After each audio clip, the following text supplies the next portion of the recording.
While light makes photography possible, shadows make photography interesting. Today I'm sharing 5 tips to improve your shadow photography. All of the photos I'm sharing today I took in about a 2-block radius in about 30 minutes. So just like anything, it's possible to take some great photography when you know what you're looking for, and these tips will help. Let's get right into it. Tip number 1, know your light. The origin of every shadow is of course a source of light, and from personal experience, I have found it much easier to track down and locate the light instead of trying to find the perfect shadow. Learning about light will give you the best information on what your shadows will look like before you even snap the photo. The 2 main types of light you need to know are hard light, which is a strong light shining directly on a subject, and it will give you these defined shadows and shapes, a clear contrast between the light and the shadows. The next light is soft light. It is a filtered light or a kind of misty light, which gives more of a natural look, and it often ends up with a very diluted or sometimes even a gray shadow. Once you know what kind of light you're working with and you know where it's coming from, you can know exactly what kind of shadow you'll get before you find it. And instead of searching for interesting shadows, you can find a source of light and then look around for subjects in the area that the light interacts with and frame the photo from there. Tip number 2 is create patterns.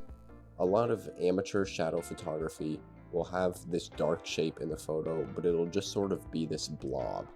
And sometimes that can sort of work if the subject is interesting enough to balance out the boring shadow, but a great image will use a subject with a pattern to create this shadow that draws interest into the image. Something like this park bench, for example.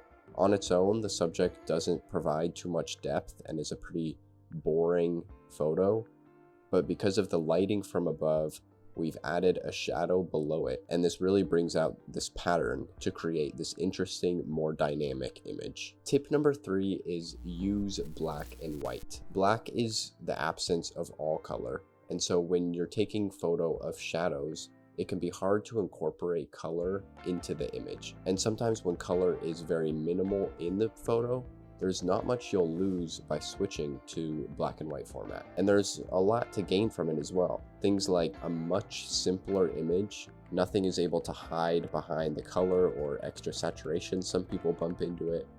It makes it easier to see and interpret the subjects present in the photo, and it really brings out those patterns and textures because you're able to focus on them. It also adds additional depth and impact to the contrast that will be created from the light and shadows. When there's just black and white to look at, the viewer can really focus on how these 2 colors interact with each other and balance one another out. If you're taking a photo with the focus being light and shadows, no better way than to show the contrast between these 2 than to use a black and white photo. Tip number 4, edit with a purpose. Even though this isn't exactly editing to start us off, shooting in RAW format file really gives you the most control of your image once you actually get into that editing stage. And then once you're in whatever editing software you like to use, try keeping true values in your photo. This means keeping your whites as white as possible and a black as possible. It gives your image the widest range possible to work with within the 2 colors you have,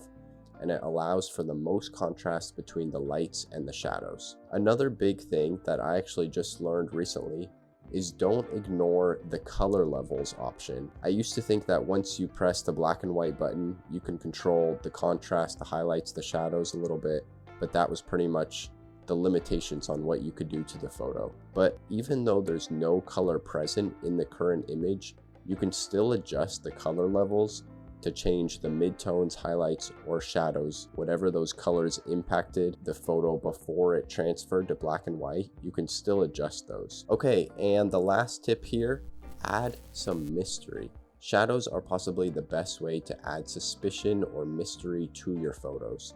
You'll see in most horror or thriller movies that when suspense is building or a jump scare is right around the corner, it's typically a very dark scene. And it adds a layer of unknown to the subject because anything could be in the darkness. You as a viewer just don't know. And it gives you very little information on the setting or the character. To add some mystery to shadow photography, Use shadows to fill more of the photo and maybe block some of that information from the viewer about the scene. Make the darkness a really deep black that seems a bit unsettling, or instead of using true white, turn the brightest spots into a gray to keep this eerie feel, keeping things dark. There's lots of different ways to add emotion to an image, and if you're already taking photos of shadows, mystery or suspense can be a great thing to tap into the darkness. Those are my 5 tips for shadow photography. Keep in mind that even though there are some great tutorials on YouTube for anything and everything, the best way to improve is to just go out and try it yourself. Take some photos on your own, fail in your own way, and try to improve the next time you go out. If you have any more tips, let me know down below in the comments, and if you enjoyed the video, leave a like or subscribe. I'll see you guys next week. Thanks for watching.